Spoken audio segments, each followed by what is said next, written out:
ஆங்கிலத்தில் வந்து நம்ம ஈஸியாக நான் டீச்சிங் ஸ்டாஃப்னு சொல்லிடுவாங்க. ஆனால் நான் டீச்சிங் ஸ்டாஃபும் டீச் பண்ணுறாங்க அப்படிங்கிறது என்னுடைய ஐதீகம். கல்லூரிக்குள்ளே யாரெல்லாம் இருக்கிறாங்களோ எல்லாரும் நமக்கு பாடம் சொல்லி கொடுக்குறாங்க. ஒருவர் நம்முடைய கிளாஸ் ரூம்குள்ளே வந்து பாடம் எடுக்கிறாங்க, நமக்கு சப்ஜெக்ட் சொல்லி கொடுக்குறாங்க, சயின்ஸ் சொல்லி கொடுக்குறாங்க, தியரி சொல்லி கொடுக்குறாங்க. இன்னொருத்தர் கிளாஸ் ரூமுக்கு வெளியே நமக்கு பாடம் சொல்லி கொடுக்குறாங்க. அது இந்த கல்லூரியுடைய வாட்ச்மேன்லேருந்து ஆரம்பித்து நம்முடைய அறையை சுத்தமாக வைத்திருக்கக்கூடிய ஒரு அம்மாவிலிருந்து ஆரம்பித்து நமக்கு தேவையான வசதிகளை செய்து கொடுக்கக்கூடிய பேருந்து ஓட்டுநர்லேருந்து இருக்கக்கூடிய எல்லோருமே உங்களுக்கு பாடம் சொல்லிக் கொடுக்கின்றார்கள். அதனால் எல்லோரையுமே நான் டீச்சிங் ஸ்டாஃப் என்றே சொல்லுகின்றேன். யாரையும் நான் டீச்சிங் ஸ்டாஃப் என்கின்ற வார்த்தையை நான் பயன்படுத்தவில்லை. எல்லோரும் இந்த அற்புதமான அரங்கத்துக்கு வந்திருக்கின்றீர்கள். உங்கள் அனைவருக்கும் என்னுடைய மதிய வணக்கத்தை நான் தெரிவித்துக் கொள்கின்றேன். சகோதர சகோதரிகளே, குறிப்பாக சகோதரிகளே, நான் அதிகமாக நீங்கள் தான் 99.99% இந்த அறைக்குள்ள இருக்கீங்க. நாங்கள் இன்னைக்கு மைனாரிட்டியாக இருக்கோம். எண்ணி பார்த்துடலாம், மொத்தமாக ஒரு 10-15 ஆண்கள் தான் இந்த அரங்கத்துக்குள்ளே இருக்கும். இந்தியா எப்படி மாறிக்கொண்டிருக்கிறது என்பதற்கு இந்த ஒரு அரங்கமே சாட்சியாக இருக்கு. இந்த ஒரு அரங்கம் மட்டுமே. சமீபத்தில் நீங்கள் பார்த்துருப்பீங்க, நம்முடைய பாரத பிரதமர் நரேந்திர மோடி அவர்கள் பெண்களுக்கான ஒரு இடஒதுக்கீடு கொண்டு வந்தார்.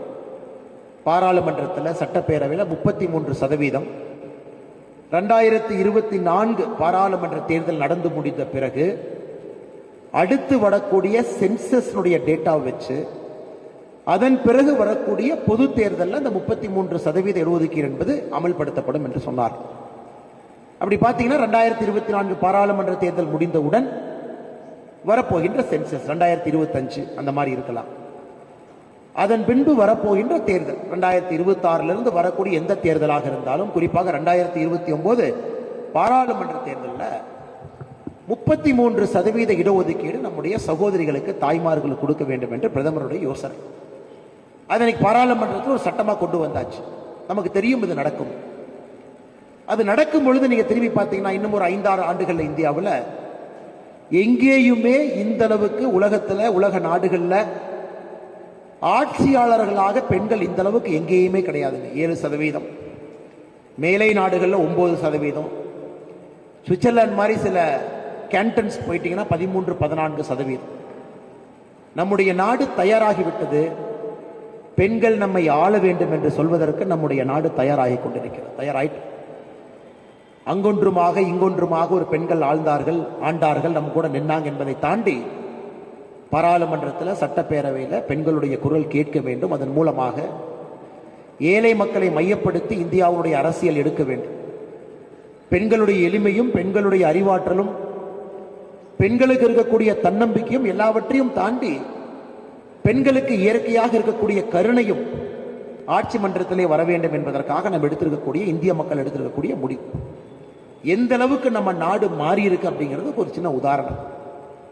இன்னைக்கும் நீங்க பாத்தீங்கன்னா, குறிப்பாக கிராம பகுதிக்கு போனோம் அப்படின்னா பெண்களுக்கு முழுமையான விடுதலை கிடைத்திருக்கா அப்படின்னு கேட்டீங்கன்னா இல்லை. முழுமையான விடுதலை என்பது சுதந்திரம் கிடைச்சிருச்சு. 1947க்கு பிறகு விடுதலை என்று அரசாணையில வெளியிட்டுட்டாங்க. பிரிட்டிஷ் அரசு நம்மளை விட்டுட்டு போயிட்டாங்க. இந்தியன் இண்டிபெண்டன்ஸ் ஆக்டை பிரிட்டிஷ் பார்லிமெண்ட்ல பாஸ் பண்ணிட்டாங்க. நமக்கு விடுதலை கிடைத்து விட்டது. விடுதலைங்கிறது அப்படி இல்லை, அது பொலிட்டிக்கல் ஃப்ரீடம், அது அரசியல் விடுதலை. நம்ம யாரோ வேற ஏதோ நாட்டுக்கார ஆண்டுகிட்டு இருந்தா அவர்களை நம்முடைய நாட்டிலிருந்து வெளியே அனுப்பிச்சிட்டோம். Only political freedom. இன்னைக்கு பெண்களுக்கு உண்மையான எக்கனாமிக் ஃப்ரீடம் கிடைச்சிருக்கா? எக்கனாமிக் ஃப்ரீடம் கிடைச்சிருக்கா அப்படின்னு கேட்டீங்கன்னா கிடையாது, இல்லை. ஆனா எக்கனாமிக் ஃப்ரீடத்தை நோக்கி நம்ம போயிட்டு இருக்கோம். பெண்களுக்கு முழு செக்யூரிட்டி கிடைச்சிருக்கா? இல்லை. பெண்கள் எல்லா துறையிலையும் சாதித்துக் கொண்டிருக்கின்றார்களா? இல்லை. பெண்களுக்கு எல்லா இடத்திலும் ஈஸியா மேலையும் கீழே போறதுக்கு ஆப்பர்ச்சுனிட்டி இருக்கா? கிளாஸ் சீலிங் என்று பயன்படுத்துவோம். ஒரு கார்பரேட் கம்பெனியில ஒரு பெண்களுக்கு எந்தவித தடுமாற்றமோ பிரச்சனையோ இல்லாம அவங்க ப்ரொமோஷன் அப்படியே வருதா? சிஇஓவா இருக்காங்களா? எம்டியா இருக்காங்களா? ஒரு நிறுவனத்தை நடத்தக்கூடிய மேலாளர்களா இருக்கிறாங்களா அப்படின்னு கேட்டீங்கன்னா இல்லை. ஆனா உங்களுடைய காலத்துல நீங்க அதை செய்ய போறீங்க. அதான் உங்களுக்கு இருக்கக்கூடிய வாய்ப்பு. உங்களுடைய தாயினுடைய காலத்தில் அது கிடைக்கல, உங்களுடைய பாட்டிமார்களுடைய காலத்தில் அது கிடைக்கல. உங்களுடைய காலத்துல உங்கள் கண்ணால் அடுத்த 25 ஆண்டுகள் 2047 முடியும் பொழுது இந்தியாவிலே ஆணும் பெண்ணும் சமம் என்கின்ற வார்த்தைக்கு உண்மையான அதிகாரமும் மரியாதையும் இருக்கக்கூடிய நாட்டை நீங்க உருவாக்க போறீங்க. இதைத்தான் நம்முடைய பாரத பிரதமர் அவர்கள் விக்ஷித் பாரத் என்கின்றார், வளர்ச்சி அடைந்த பாரதம். பாரதம் வளர்ச்சி அடைய வேண்டும் என்றால் எல்லா துறையிலையும் பெண்களுக்கு சம உரிமை இருந்தால் மட்டும்தான் அந்த பாரதம் என்பது வளர்ச்சி அடைந்த பாரதம் என்று சொல்ல முடியும்.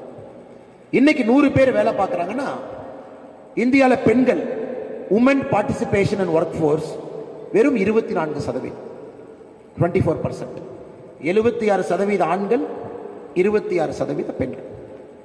உண்மையான வளர்ச்சி அடைந்த பாரதம் என்று நாம் சொல்ல வேண்டும் என்றால் 2047 நம்முடைய பிரதமர் கனவை நாம முழுமையா நிறைவேற்றோம்னா 2047 சுதந்திரம் கிடைத்து 100 ஆண்டுகள் முடிந்திருக்கும் பொழுது ஒர்க் ஃபோர்ஸ் பார்ட்டிசிபேஷன்ல, வேலை வாய்ப்புல பெண்களுக்கு 50% இருக்காங்க, ஆண்களுக்கு 50% இருக்கிறாங்க. இவங்கள் மக்கள் தொகைக்கு இவங்க இருக்கிறாங்க, அவங்க மக்கள் தொகைக்கு அவங்க இருக்கிறாங்க. அப்படி சொல்லும் பொழுதுதான் இது வளர்ச்சி அடைந்த பாரதம்.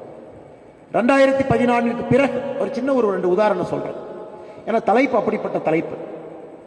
பாரதத்தினுடைய வளர்ச்சியில இளம் மகளிருடைய பங்கு.